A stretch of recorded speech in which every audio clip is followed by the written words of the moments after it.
today. The special guest in the studio today is another artist extraordinaire. She is folk artist, award-winning folk artist, Eunice LaFate of LaFate Gallery at 227 North Market Street here in Wilmington. And I will be presenting her to you shortly. In the interim, I want to let you know about some announcements. One announcement right now is the Eastside Pride Recovery Meeting, and that meeting is every Tuesday at 7 p.m. to 8:30 p.m. It's at the Central Baptist Church Annex, which is located at 9th and Pine Streets here in Wilmington. The doors open at 6:45 p.m. Everyone with an addiction is welcome, whether it's addiction to drugs, alcohol, cigarettes, etc., etc. There will be speakers and step meetings. We serve coffee, tea, snacks, and desserts.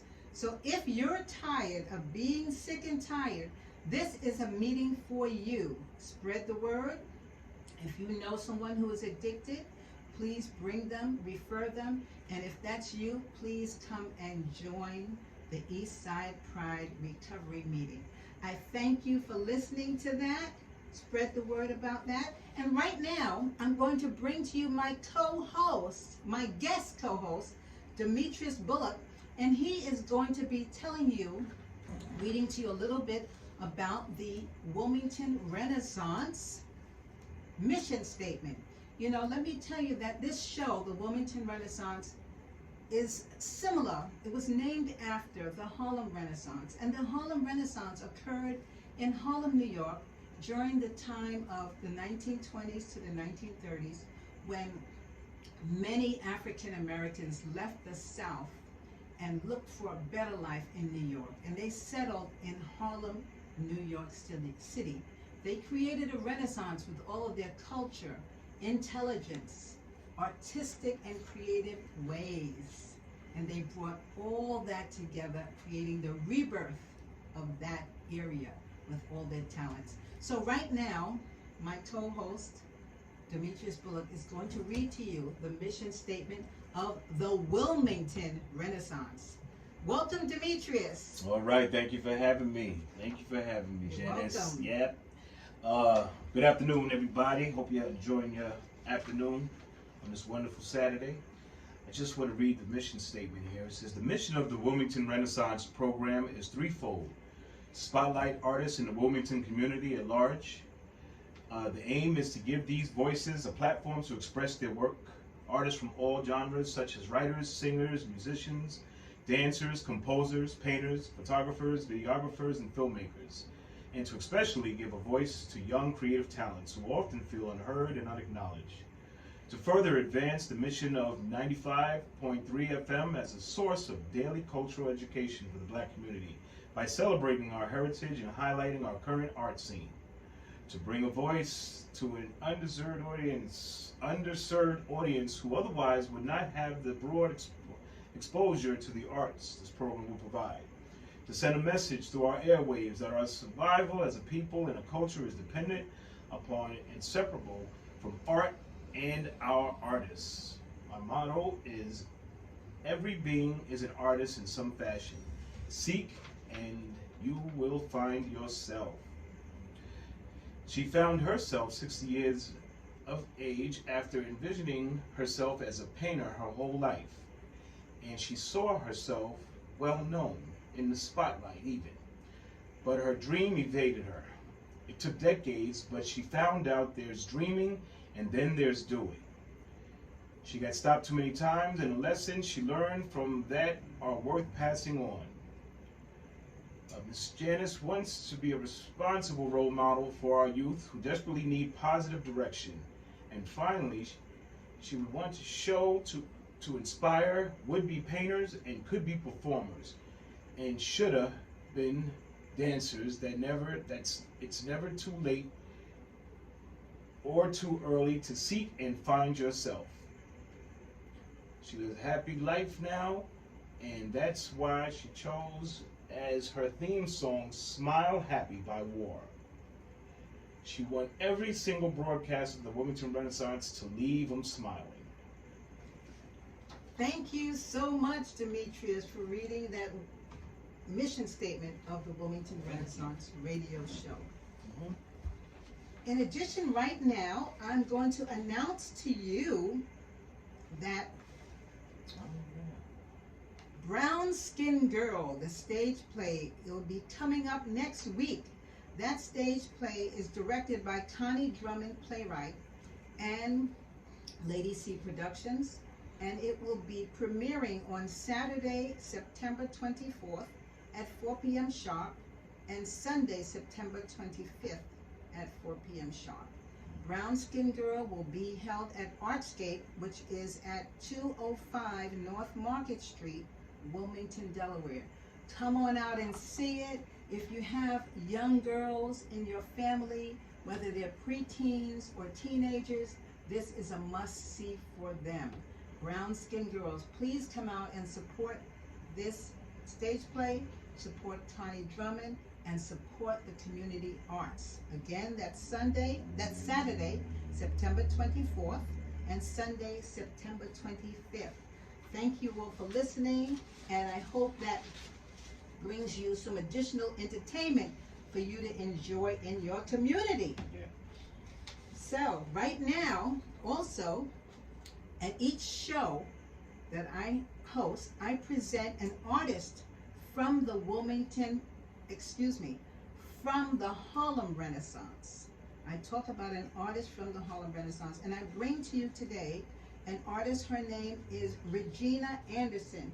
She is one of the unsung heroes of the Harlem Renaissance. She was a woman, librarian, playwright, and patron of the arts. She was born on May 21st, 1901. I'm going to give you a little bit of history about Regina. So again, some of you may not have heard that name because she is one of the unsung heroes of the Harlem Renaissance. And she was born, again, in 1901.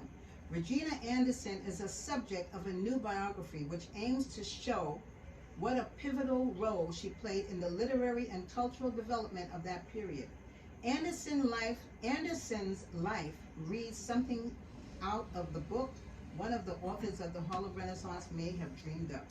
When she moved to New York City in 1921, she had no intention of becoming a Harlem habitué.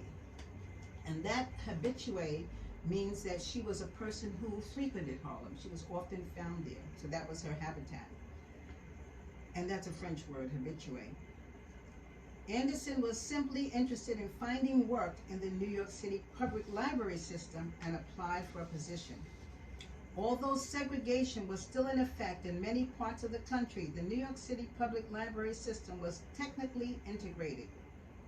But applicants for jobs within the system were often sent to branches based on the intersection of their own race and that of the neighborhoods of various branches.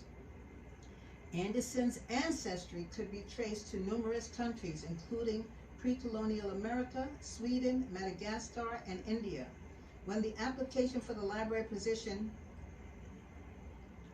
asked her to list her race, she simply wrote American. That's right, girl. To us, you're not an American, said the librarian. You're not white. He sent her to 135th Street branch of the New York Public Library on 135th Street. So because she wasn't white, the librarian said, you are not an American. I tell you the things we have gone through. So, let me continue. Anderson hung out with people such as W.E. Du Bois, who would be instrumental in helping her push through some of the racial and racist policies that stalled her advancement at the library. He wrote numerous letters to the library and boycotted the library when they refused to promote Anderson. In 1938, Anderson finally became the first head of a New York Public Library branch on 115th Street. Later in her career, she would be at the helm at the Washington Heights Library branch. And Anderson, she, of course, was a Harlemite at that time, and she would gather or allow some of the artists to gather at her place, at her residence. It was sort of a salon, a gathering place for Renaissance writers and artists, and that was fantastic of her.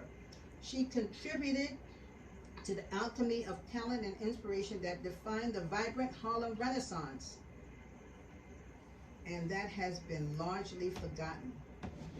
Now they are getting some of the attention they deserve. Finally, yes. Anderson's story sparks consideration of the question of who gets written into history in a starring role and who takes a back seat. She also wrote 2 stage plays. She wrote a 1-act play under a pseudonym, which is a fictitious name, and her pseudonym was Ursula Trelling. And then she wrote another stage play in 1932, and that one was Climbing Jacob's Ladder, and that was about a lynching that happened while people prayed in church. And again, she wrote another one called The Underground, about the Underground Railroad. So remember that name, or if you see that name or come across it, it should spark some interest for you. Regina Anderson. She retired in 1966 and spent her later years traveling, and she passed away in 1993. So that's the history lesson for today's Harlem Renaissance artists. And we'll be back with you in a few moments to present the guest for today. Thank you. Listen in the interim to Smile Happy.